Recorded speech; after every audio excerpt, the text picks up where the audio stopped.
Bahaya ini Mahkamah Konstitusi. Terus diplesetkan jadi Mahkamah Keluarga.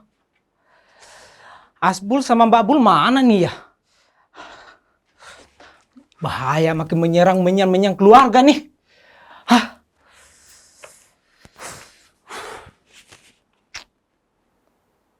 Pak Bul? Asbul? Loh, muka kamu pucat banget. Udah pakaian merah kayak gitu. Merah yang ono aja udah nggak pucat. Bahagia malah habis dapat pasangan baru. Udah dapat pasangan buat capresnya. Gini loh Mbak, ini bahaya Mbak. Dinasti Palura jadi nyinyiran orang banyak. Ini kan jadi presiden buruk untuk masa depan politik anak-anak Palura. Terus maksud kamu gimana tuh? Jadi gini Mbak, aneh pikir mereka harus kembali ke jalan yang benar. Dinasti Pak Lurah tidak cukup tangguh melawan dinasti Bung Karno yang mengakar kuat. Mereka bisa dilibas, dihabisi. Tapi kalau Pak Lurah kembali kepada parpol yang benar nih, kalau udah pakai GPS kembali kepada parpol yang benar, terus nasib Prabowo gimana? Dia kan ketumnya. Bisa-bisa Prabowo nanti kena tikung lagi untuk kedua kalinya. Kayak Pilpres sebelumnya itu 2014, tahu kan kamu gimana kejadiannya? Biarkan saja itu mereka berkumpul dengan barisan-barisan Cidero bersama SBY. Mereka kuat kok, mereka rapopo. Apa sih ini kalian? Dinasti, ada dinasti Bung Karno, dinasti apa sih? Kalian lupa ada dinasti yang paling kuat. Dinasti apaan, Bul? Dinasti Warrior. Loh, itu saya main dulu. Tahu kan jalan ceritanya? Nah. Itu menempuh kekuasaan harus bertempur dulu kayak dinasti Solo. Tapi lagi pula nih, kalian bersedih karena kenapa sih? Duduk. Dari sampai mana, Mbah? Menyan yang udah kita bahas kemarin. Soal anak Palura yang bisa lolos ke mahkamah keluarga.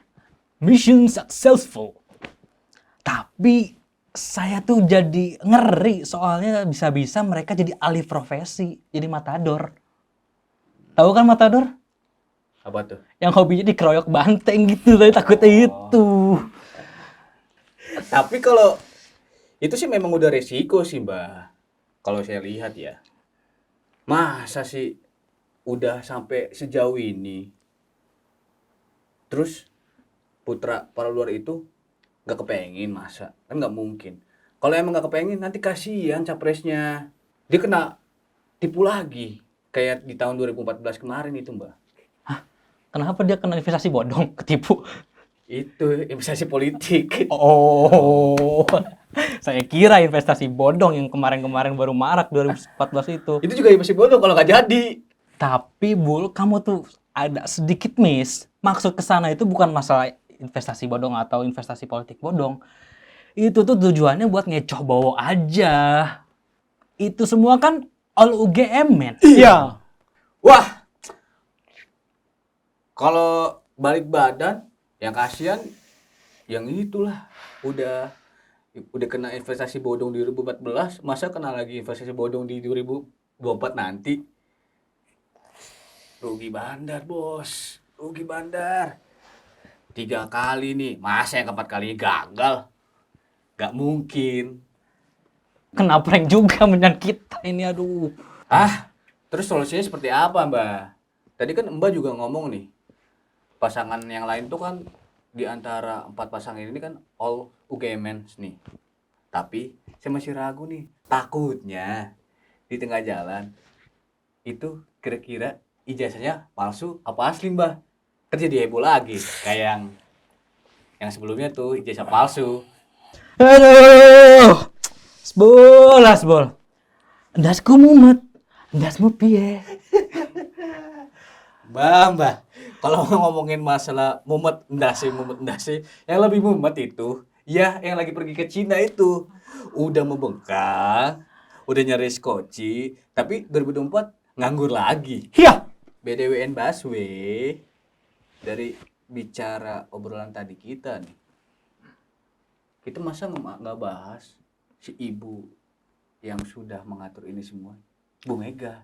Itu bagaimana kondisinya, Wok? Tenang, itu urusan Ewo. Ini politik tingkat dewa. Biar Ewo yang tangani, biar Ewo yang bisikin Pak Lurah, jangan kurang ngajar dengan Ibu Mega. Sepakat, Wok. Ini soal melawan menyan UGM. Pasangan Ganjar Mahfud ini bisa melibas suara siapapun di Jawa Tengah dan di Jawa Timur.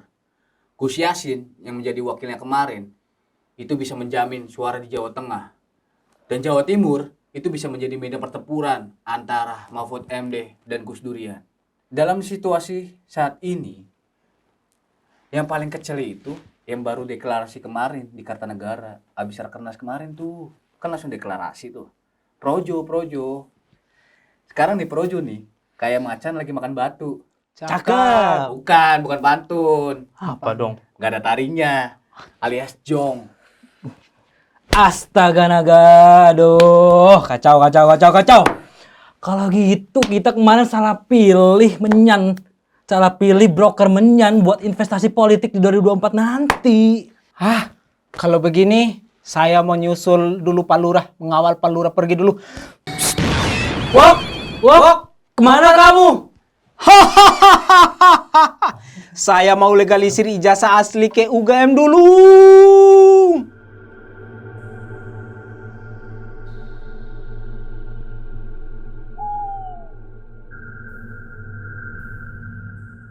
Wahai konstituen, coba tebak, oli apa yang paling jago bisa melindungi keluarga? Apa tuh? Oligarki.